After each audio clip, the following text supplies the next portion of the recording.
để là nó thế lời đó cô đã đào về đây toàn này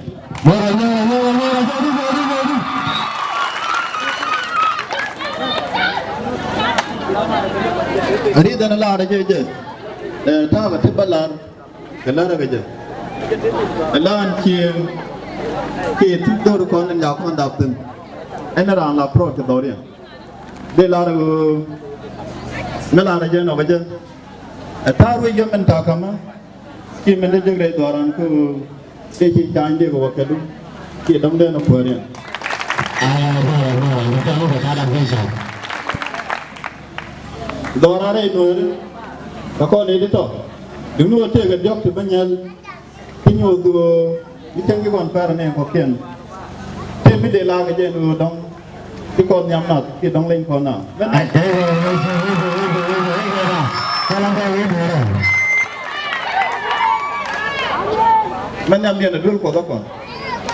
cái con nào phải là ta mà cái thôi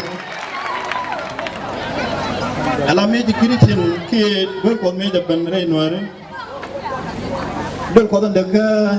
e chin chai ki tham cha lo put ta ne pal ge ja de la no le ko no re ko kien ge ja chere mi cha lo put mo cha ne je ke cha ne no ge no ko dan